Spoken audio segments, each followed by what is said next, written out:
for her a year into TV. Yenimisa election 2024. A do we 7 December. Your call akoto aba.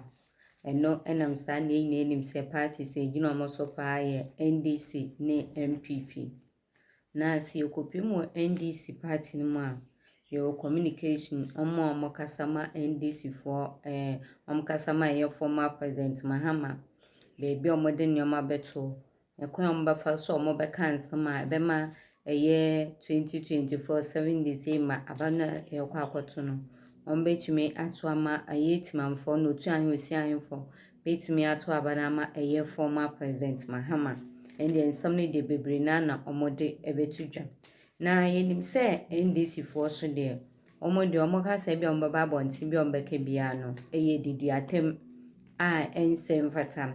Ebi ni se yes samijemfi betina eye ensem pi so anase live radio so am ene edidi atem ene ensama samijemfi ebeka no ebusianfo ese emfata ensama obeka ede atete no ho no wobekombe no na ensam no so enye no kre enso na samijemfi aka ne frenchim na no ene yina eye timamfo no bi ebisa yes samijemfi because ono eno kasama NDC party no mo bisa ne se debia no mo sorry mo say ye 24-hour economy job 24-hour economy job enso ba pemene no enya de 24-hour economy job no omo etumi explain sa 24-hour economy job na eyetimamfo no youth no nkomo otwen se nke former president Mahama ni NDC for eye samijemfi mu nkomo baba bontin na nkomo be explain eye 24-hour economy job no na youth no ati ase so former president Mahama bam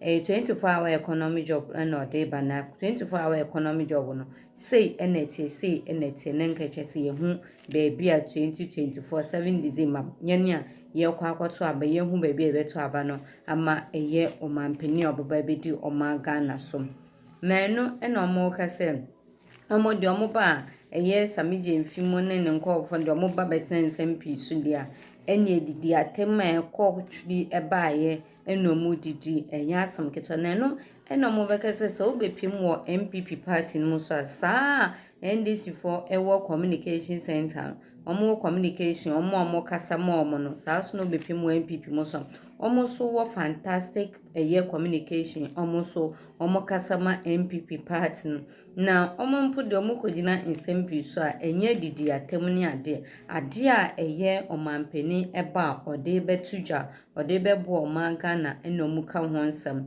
edidi atem de hu bi se NDC MPP ni aba nsempi so edidi atem stop it ni ade ni hu bi nso so kopemu NDC party no de enye asam keto na enumu na eye director of communication Emma eye na ye vice president Dr. Bawumia eye no communication ne kasama form eno koshia eye OB na okoshia OB no ensama eye Dennis Miracle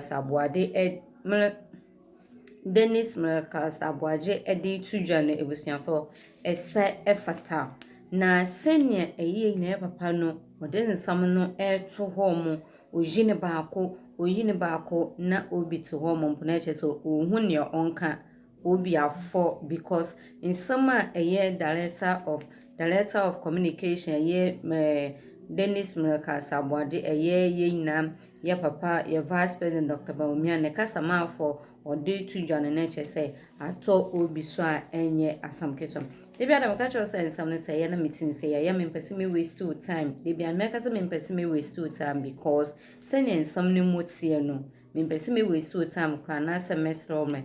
And one semester we need them no coming on. I mean no me nani akwaje in some no insumu ni ria asanso ba ebetu nkomo. In some bebre eka aha eyekin to TV. Madam say. And government, any private sector could have partnered to ensure that these factories are allowed to live and grow. They saw these factories like chupa chops.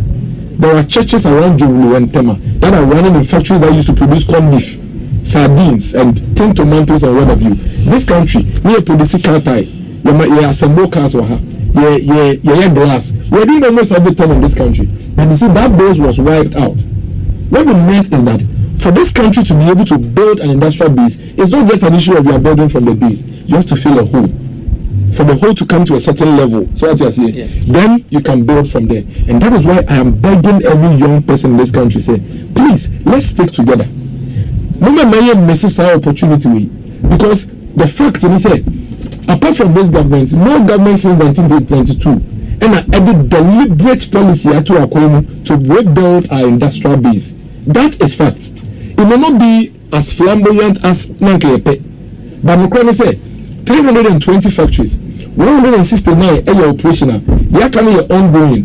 Many area, my factory back. Before now, we never had even one. So baby steps. But Okotwaba, we are part 13.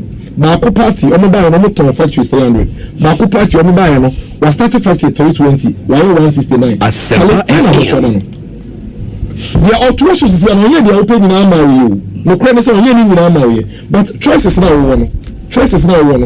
A better option because our show working kakra, and that's what we are talking about. There was a poultry farm called Dako Farms. It was one of the most popular poultry farms in Ghana. I'm sure you've heard it before. Dako Farms was one of the most popular poultry farms in Ghana. It collapsed here for about 20 years. As we speak, Dako Farms is operational through the 1D 1F policy. And today, the KFC that you ate today or maybe this week, trust me, the chicken is likely coming from Dako Farms. I tell you what, Coca-Cola ran about Spintex. You have Casapreco there. Casapreco used to operate from only Coca-Cola Spintex. But government said Casapreco, you're employing a lot of people at the Spintex and Accra area. Say, no support, no certain incentives. Bet me explain. Say I will bet me be because Kumasi Ashanti region. Abans okay, we support you to 1D1F. Today, okay, Ashanti region. There's also a plant there for Casapreco. What is it? What is it doing? It is employing people. Vote for him. Let him build on this and upgrade this 1D1F initiative. Okay. The good thing is that some static policy. We don't go through challenges. You don't say baby you learn from it and then you improve. It is better for you to learn the one who started it. You don't know chance here. No more to us now. Baby, no improve. Better. That's all better actually. Government. Dr. Mahmoud Bami is also talking about ensuring say a best stimulating demand. Now, credit scoring system now this is simply what it means. What it means is that Bosumi be a 1,000 Ghana cedis. You per se talk on market will be where they know. Would that be a response to the question on entrepreneurship opportunities and jobs? Almost everything I'm saying now. So demand now and Crawford we need to talk about 1,000 Ghana cedis. Akudani 2,500. Bosumi be able to be you need 5 months as what mean 500 savings now that but with a proper credit rating, credit scoring system, like it happens all over the world. What's my now what to answer any? Now you're telling kakran. It is how savings now try 5 months as our kotono. What to be now at the end of today, and then 5 months now you would have been waiting, rather you use it to pay. That is why our colleagues will travel to the UK and the US. Then they'll call you a year later and say we bought a house, we bought a car. They haven't paid with cash. They've actually bought it and they are paying in debt. Ghana, we don't have it because you need composite credit scoring system. It to me identify your transactions to give us the rating. With this composite system that Dr. Mahmoud Bamia is launching on Thursday, even students who are not working will have a credit score. You know why? Because who is school? Oma send will be a 500 Ghana cedis a month. Oko order rice, equal for her. Now cotton rice. There is always a base. Cotton rice. We will move it here. It's 500 now. We will move here 50 cedis at all rice. So I just say we will move 20 to say what on so now no month in the best one I can't 300 cedis. Now money I say 500, not 800. It is all building on your credit score. So every crown when you worker, we are students. But because mobile money is connected to the credit scoring system, means you will still have a credit score that will still get you access to certain things and then even as a student. Because students do have money 500. If you have a person to laptop, you are doing to make a sikabuma in front of. But with the credit scoring system, even though you are not working, you still have a credit score that can qualify you to get a laptop. Then you'll be paying small based on that transaction now with your mobile money and also. And what does they say? And my business is in a lot of demand right now because a lot of people can now go and buy things and pay small.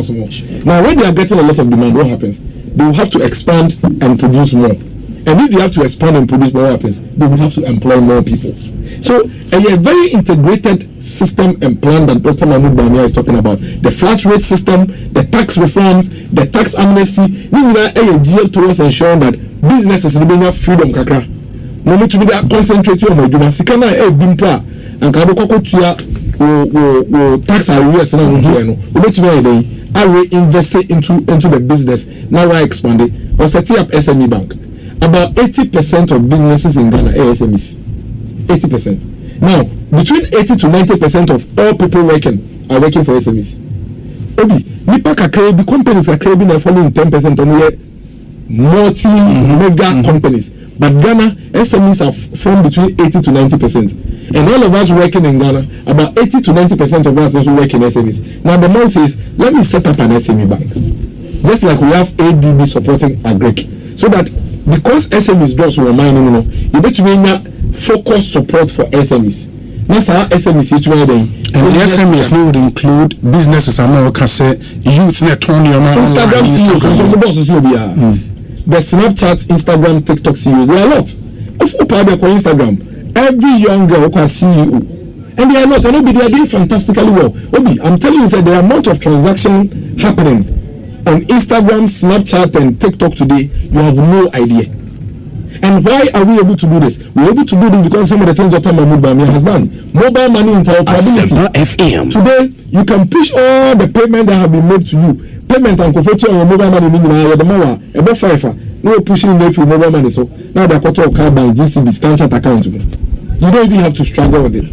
And then Obi MTN now Vodafone. And we hear so about Kunantia could be say, hey, maybe answer this camera or telephone so now we try whether or you so MTN or Vodafone, it doesn't matter. So on this kind of mobile money so or telephone so now I trace for the bank account or to the mobile money so now I send them on. That's what the time I would says every Ghanaian has a bank account. That is fact. Unless you don't have a mobile money wallet. But once you have a mobile money wallet, you have a bank account. Because technically you have an account, not necessarily a bank account. Yes, you have an account. And today, even the banks are using short codes to open bank accounts. Sure. I mean, I don't want to mention some of the banks, but you just have to enter something, and you enter your bank, your Ghana card details, and it's putting all your details, and you are getting your bank account. So, guys, we are very far away from where we want to get to. But the fact is that we have to make a choice on 7 December about jobs.